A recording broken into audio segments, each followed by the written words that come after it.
Bonjour, je suis Madame Wassana, finissante au baccalauréat en enseignement au primaire à l'Université de Montréal. Tu devineras donc que je suis sur le point de devenir une enseignante.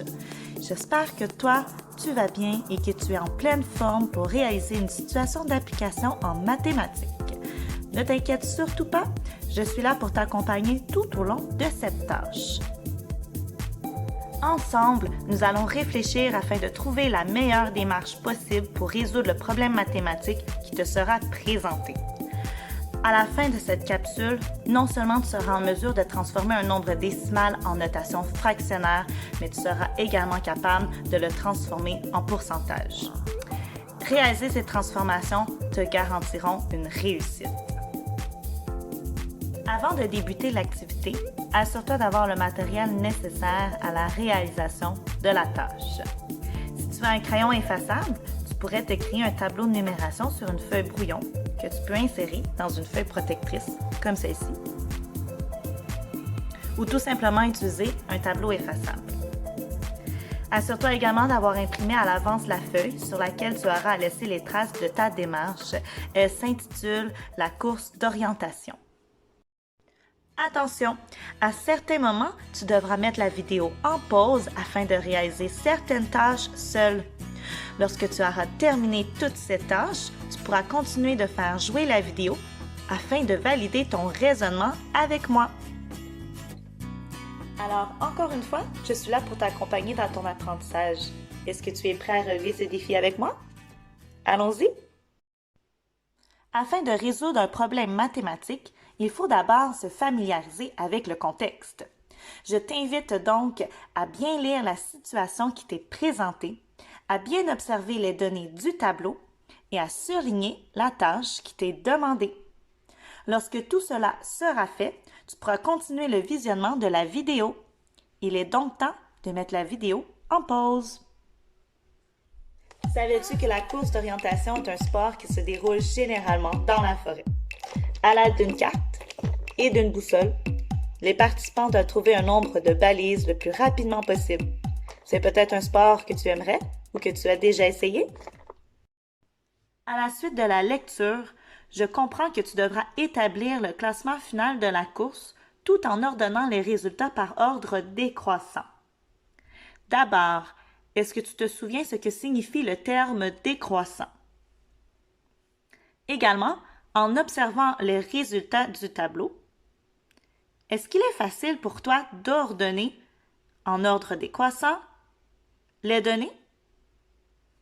Car je remarque ici qu'il y a des pourcentages, il y a également des fractions et il y a des nombres décimaux. Comment vas-tu t'y prendre? Exactement. Tu as bien deviné, la deuxième étape, c'est de transformer tous les résultats sous la forme d'une notation fractionnaire. Oui, c'est possible d'y arriver en transformant par exemple les nombres décimaux en pourcentage ou les pourcentages en nombres décimaux, mais je te garantis que si tu sais comment ordonner, que ce soit en ordre croissant ou décroissant, les fractions, tu vas être en mesure d'établir le classement final. J'ai envie de faire le premier calcul avec toi. On va faire une première transformation avec le résultat de Malika. Bon, on sait déjà que Malika a gagné la course. Ça va être la première dans notre classement final parce qu'elle a complété le parcours en entier. Effectivement, on le voit dans le tableau de résultats. Elle a accompli. Elle a complété le parcours. Elle a donc complété le 100% du trajet. Donc, 100%, disons qu'on veut le transformer en notation fractionnaire, on va devoir trouver notre dénominateur. On veut une fraction. On a notre numérateur ici et on a notre dénominateur. Est-ce que vous vous souvenez que le symbole pourcentage ici, lorsqu'on l'écrit et lorsqu'on le lit, on peut remarquer le mot pourcent qui signifie sur 100. Et donc, mon dénominateur sera de 100. Hein? Donc, Malika a complété 100%. Elle a donc complété 100 sur 100 ou 100 centièmes du parcours. Effectivement, si on va voir ici ma belle droite, cette droite représente le trajet. Disons qu'elle est faite en ligne droite. 0 ici, c'est le départ et la ligne d'arrivée se situe à la fin. Si j'avais à séparer le trajet en 100 parties égales, disons je me mettais à mesurer là, toute cette belle ligne droite et là je divise en 100 parties égales, comme ça, tout le long. Est-ce qu'on s'entend pour dire qu'au centre, hein, à mi-chemin, Malika, accompli le 50% du trajet, qui équivaut à la moitié, à la demi. Hein, car on a coupé en deux le trajet, on a une partie ici et on a une deuxième partie ici. Si Malika s'est rendue à la ligne d'arrivée, c'est qu'elle a franchi, hein, elle a donc passé par toutes les parties égales, comme ça ici, jusqu'au bout. Et c'est pour ça qu'on dit que Malika a obtenu 100%. Elle a complété 100 parties égales sur un total de 100. Est-ce que ça va pour Malika? Alors, on s'entend donc que Malika, la notation fractionnaire de 100% est donc 100 centièmes. Est-ce que tu crois être capable de faire la même chose pour Jacob? Il est maintenant temps que tu mettes la vidéo en pause pour que tu puisses faire les calculs de Jacob, d'Héloïse et de Vin. Et lorsque tu auras trouvé les réponses en notation fractionnaire, tu pourras continuer le visionnement de la vidéo afin de valider ton raisonnement avec moi. Et voilà, tel qu'indiqué dans le tableau des résultats, Jacob a complété 74% du trajet. Je peux facilement venir l'illustrer à l'aide de ma ligne droite.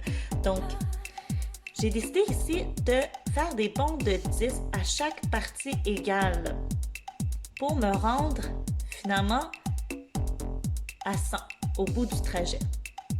Donc ici, il y aurait, disons, 10 parties égales et 10 autres, ainsi de suite, pour arriver à 100 parties égales.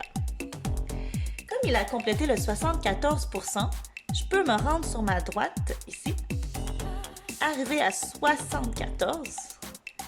Ici, c'est 75, donc 74. Jacob a complété le 74%. Et je me rappelle que pourcentage, ça veut donc dire sur un dénominateur de 100. Donc, la notation fractionnaire pour Jacob est bel et bien 74 centièmes. Donc, Jacob se situe ici. Et je remarque qu'il n'a pas complété la totalité du trajet. Alors, il sera certainement classé après Malika. Alors, Malika, elle est ici. Lorsque j'observe Héloïse, elle a complété 46% du trajet et mon symbole pourcentage m'indique que c'est une fraction dont le dénominateur est de 100. Donc 46 centièmes en notation fractionnaire. Et lorsque je viens la placer sur ma droite numérique, ici c'est 45, 46 pour Héloïse et j'inscris ici un H pour son prénom. Et pour Vin, qui est exprimé également en pourcentage, 68%. C'est donc une fraction dont le dénominateur est de 100, 68 centièmes. Je viens l'installer ici, 60, 70, 65, c'est ici. En 68 centièmes, c'est Vin. Regardons ensemble les transformations qu'il te reste à faire. Les prochains calculs concernent Eliane et Aïcha. Car je remarque que les dénominateurs de leur fraction est 10, alors que nous transformons depuis tantôt les pourcentages sous la forme d'une fraction dont le dénominateur est 100. C'est simple. Il s'agit ici de trouver la fraction équivalente de 8 dixièmes et de 7 dixièmes en centièmes. Tu as sûrement remarqué que le résultat de Felipe est déjà présenté sous la forme désirée. Tu as donc un calcul de moins à faire. Je t'invite à mettre la vidéo en pause pour que tu puisses trouver les fractions équivalentes d'Eliane et d'Aïcha. Alors voici la façon dont j'ai procédé pour trouver la fraction équivalente de 8 dixièmes et de 7 dixièmes. Alors, on voulait trouver une fraction dont le dénominateur est 100. Je me suis donc demandé par quel chiffre. En fait, je me suis demandé le dénominateur 10 a été multiplié par quel chiffre pour arriver à un dénominateur de 100. C'est donc 10 fois 10, ça me donne 100. En haut, je dois me faire la même chose pour mon numérateur, donc 8 fois 10, ça donne 80. Pour Eliane, la notation fractionnaire sur un dénominateur de 100 est donc 80 centièmes. Et j'ai produit la même démarche pour Aïcha, qui me donne 70 centièmes. Il est maintenant temps que tu mettes la vidéo en pause afin que tu effectues les dernières transformations. Lorsque ce sera fait, je vais te partager ma démarche. C'est simple. En situant les résultats dans mon tableau de numération, en me fiant à la position de chacun des chiffres, par exemple Ludovic, il a 0 unité. Je viens installer ma décimale ici, après les unités. Il a 6 dixièmes ici, et 3 centièmes. Je m'aperçois qu'en lisant les 63 centièmes, je me rends compte que je peux obtenir une fraction, une notation fractionnaire dont le dénominateur est 100. Donc, Ludovic, sa notation fractionnaire est 63 centièmes. Je vais faire la même chose avec Audrey. Audrey a 0 unité. Je viens mettre la décimale. Elle a un 2 ici. Donc, elle a 2 dixièmes. Et moi, je le veux en centièmes. Je vais donc me rendre jusqu'à la position des centièmes. Je vais ajouter un 0 car il n'y en a pas. Ça me donne donc 20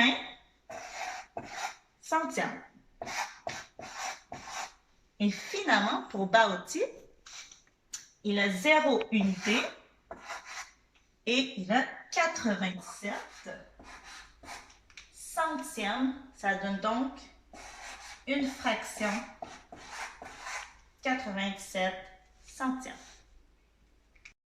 Maintenant que tu as transformé tous les résultats en notation fractionnaire, il est temps de les ordonner afin d'établir le classement final.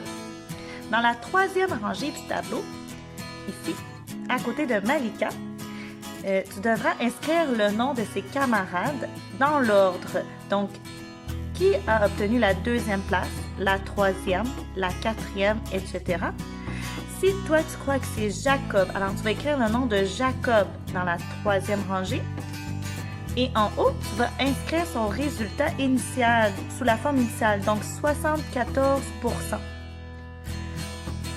Tu dois mettre la vidéo en pause pour faire cela avant que je projette le résultat final. Et voilà, il est maintenant temps que je te montre le résultat final. Tu vas pouvoir mettre la vidéo en pause pour consulter tes réponses et les valider. Bravo! Tu as su transformer des nombres décimaux et des pourcentages en notation fractionnaire. Tu as été capable de trouver des fractions équivalentes et finalement, tu as su comment les ordonner en ordre décroissant. Grâce à ces manipulations, maintenant tu seras capable de trouver, par exemple, un pourcentage associé à un résultat obtenu dans un test. Disons que tu reçois ton test et que tu vois que tu as obtenu 8 bonnes réponses sur 10. Tu sauras maintenant que cela équivaut à 80 %. J'espère que tu es fier de toi. Je suis contente d'avoir pu accomplir ce défi à tes côtés. Pour ma part, je te souhaite bonne continuité dans ton parcours scolaire.